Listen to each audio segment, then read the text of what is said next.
Chapter 14. Of the attention and care which the Most Holy Mary bestowed upon the fruit of her womb, and some happenings in regard to it. As soon as Our Lady and Queen issued from the trance in which she had conceived the eternal incarnate Word, she prostrated herself upon the earth and adored him in her womb, as I have already said in the 12th chapter. This adoration she continued all her life, commencing it at midnight every day, and repeating these genuflections 300 times until the same hour of the following night, and oftener whenever she had opportunity. In this she was even more diligent during the 9 months of her divine pregnancy. In order to comply entirely with the new duties consequent upon the guarding of this treasure of the Eternal Father in the virginal bridal chamber, she directed all her attention toward frequent and fervent prayer. She was solicitous in sending up many and reiterated petitions to be able worthily to preserve the heavenly treasure confided to her. Accordingly, she dedicated anew to the Lord her soul and all her faculties, practicing all virtues in a heroic and supreme degree, so that she caused new astonishment in the angels. She also consecrated and offered up all the motions of her body to the worship and service of the infant God-man within her. Whether she ate, slept, labored, or rested, she did it all for the nourishment and conservation of her sweetest Son, and in all these actions she was inflamed more and more with divine love. On the day following the Incarnation, the 1,000 guardian angels which attended upon Most Holy Mary appeared in corporeal form, and with profound humility adored their incarnate King in the womb of the Mother. Her also they acknowledged anew as their Queen and Mistress, and rendered her due homage and reverence, saying, "Now, O Lady, thou art the true ark of the testament, since thou containest the lawgiver himself, and preservest the manna of heaven, which is our true bread. Receive, O Queen, our congratulations on account of thy dignity and happiness, for which we also thank the Most High, since he has befittingly chosen thee for his mother and his tabernacle. We offer anew to thee our homage and service, and wish to obey thee as vassals and servants of the supreme and omnipotent King, whose mother thou art." These protestations and homages of the holy angels excited in the Mother of Wisdom incomparable sentiments of humility, gratitude, and love of God. For in this most prudent heart, where all things were weighed with the scales of the sanctuary according to their true value and weight, this reverence and acknowledgement of the angelic spirits proclaiming her as their Queen was held in high esteem. Although it was a greater thing to see herself the Mother of the King and Lord of all creation, yet all her blessings and dignities were made more evident by these demonstrations and homages of the holy angels. The angels rendered this homage as executors and ministers of the will of the Most High. When their Queen and Our Lady was alone, all of them attended upon her in corporeal form, and they assisted her in her outward actions and occupations, and when she was engaged in manual labor, they administered to her what was needed. Whenever she happened to eat alone in the absence of Saint Joseph, they waited upon her at her poor table and at her humble meals. Everywhere they followed her and formed an escort, and helped her in the services rendered to Saint Joseph. Amid all these favors and obsequious attendance, the Heavenly Lady did not forget to ask permission from the Master of Masters for all her operations and undertakings, and to implore his direction and assistance. So exact and so well governed were all her exercises according to the plenitude of perfection, that the Lord alone could comprehend and properly weigh them. Besides the ordinary guidance during the time in which she carried in her most holy womb the incarnate Word, she felt his divine presence in diverse ways, all admirable and most sweet. Sometimes he showed himself to her by abstractive vision, as mentioned above. At other times she saw and beheld him as he was now present in the virginal temple, united hypostatically with the human nature. At other times the most holy humanity was manifested to her as if in a crystalline crystalline monstrance, composed of her own maternal womb and purest body. This kind of vision afforded special consolation and delight to the great queen. At other times she perceived how the glory of his most holy soul overflowed into the body of the divine child, communicating to it some of the effects of its own blessedness and glory, and how the clarity and light of the natural body of her son passed over in a wonderfully sweet, ineffable, and divine manner into herself as mother.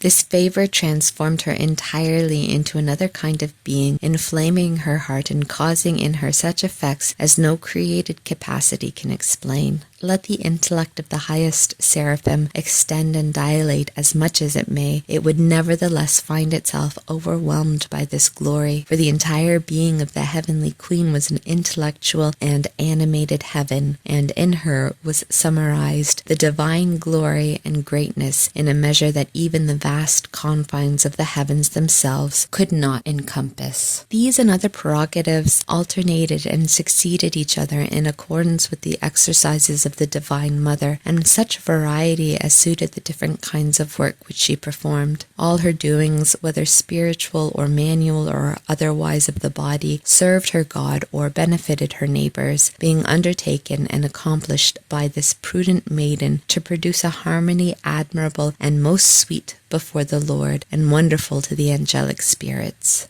And when, by the disposition of the Most High, the mistress of the world returned to a more natural state, she suffered mortal agony caused by the force and violence of her love. For to her could in truth be applied what Solomon says in the name of the spouse: "Stay me with flowers, compass me about with apples." And thus it would happen that by the piercing wounds of these sweet arrows of love, she was brought near to the ending of her life. But in this necessity, the powerful arm of the Most High was wont to strengthen her in a supernatural manner. Sometimes, in order to afford her sensible relief, innumerable birds would come to visit her by the command of the Lord. As if they were endowed with intellect, they would salute her by their lively movements, and dividing into harmonious choirs, would furnish her with sweetest music, and they would wait for her blessing before again dispersing. This happened in a special manner soon after she had conceived the divine word, as if they wished to congratulate her on her dignity in imitation of the angels. The mistress of all creatures on that day spoke to the different kinds of birds, and commanded them to remain and praise with her the Creator in thanksgiving for the creation and for the existence and beauty given to them, and to sing his praises for their conservation. Immediately they obeyed her as their mistress, and anew they began to form choirs, singing in sweetest harmony, and bowed low to the ground to worship their Creator and honor the mother who bore him in her womb. They were accustomed to bring flowers to her in their beaks and place them into her hands, waiting until she should command them to sing or to be silent according to her wishes. It also happened that in bad weather some birds would come and seek the protection of the heavenly lady, and she took them in and nourished them in her admirable innocence, glorifying the Creator of all things.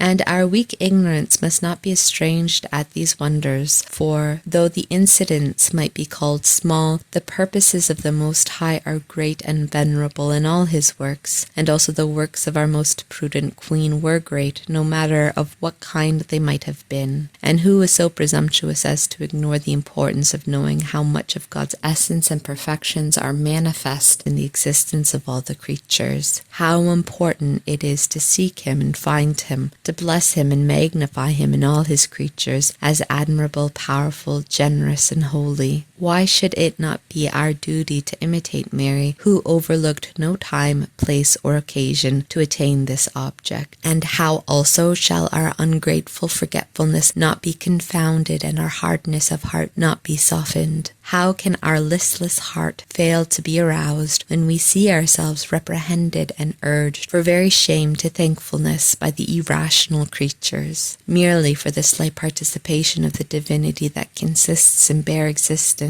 They proclaim his praises without intermission, whereas we men, who are made to the image and likeness of God, furnished with the powers of knowing him and enjoying him eternally, forget him so far as not even to know him, and instead of serving him, offend him. Thus it comes that in no wise can men be preferred to the brute animals, since they have become worse than the brutes.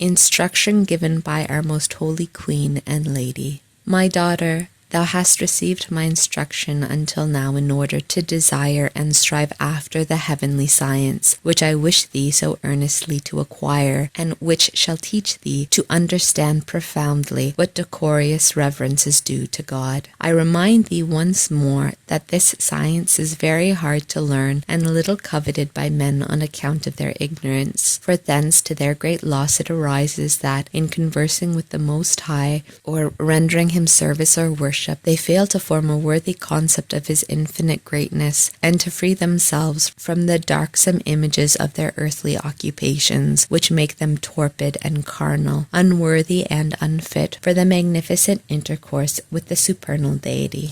And this ill-bred coarseness entails another disorder, namely, that whenever they converse with their neighbors, they do it without order, measure, or discretion, become entangled in their outward actions, and losing the memory and presence of their Creator in the excitement of their passions, are completely entangled in what is earthly. I desire, therefore, my dearest, that thou fly from this danger, and learn the science of the immutable being and infinite attributes of God. In such a way must thou study him and unite thyself to him, that no created being will come between thy soul and the true and highest good. At all times and in all places, occupations and operations, thou must keep him in sight without releasing him from the intimate embrace of thy heart. Therefore I command thee to treat him with a magnanimous heart, with decorum and reverence, with deep-felt fear of the soul, and whatever pertains to his divine worship, I desire that thou handle with all attention and care. Above all, in order to enter into his presence by prayer and petitions, free thyself from all sensible and earthly images. And since human frailty cannot always remain constant in the force of love, nor always experience the sweet violence of its movements on account of its earthly nature, thou shouldst seek other assistance, such as will help thee toward the same end of finding thy God. Such help, for instance, is afforded by his praise in the beauty of the heavens and of the stars, in the variety of the plants, in the pleasant vista of the fields, in the forces of the elements, and especially in the exalted nature of the angels, and in the glory of his saints. But bear continually in mind especially this particular caution, not to seek any earthly alleviation in any event or in any labor which thou art to undergo, nor to indulge in any diversion coming from human creatures, and especially not in those coming from men, for on account of thy naturally weak and yielding character, so much adverse to giving pain, thou placest thyself in danger of exceeding and overstepping the limit of what is allowed or just, following more than is proper for the religious spouses of my most holy Son, thy sensible likings. The risks of this negligence all the human creatures incur, for if full reins are given to frail human nature, it will not give heed to reason, not to the true light of the Spirit, but forgetting them entirely, it will blindly follow the impulse of its passions and pleasures. Against this general danger is provided the enclosure and retirement of the souls consecrated to my Son and Lord, in order to cut off the root of those unhappy and disgraceful occasions for those religious who would willingly seek them and entangle themselves in them. Thy recreations, my dearest, and those of thy sister religious, must be free from such danger and deadly poison. Seek always those which thou shalt find in the secret of thy breast, and in the chamber of thy beloved, who is faithful in consoling the sorrowful and in assisting the afflicted.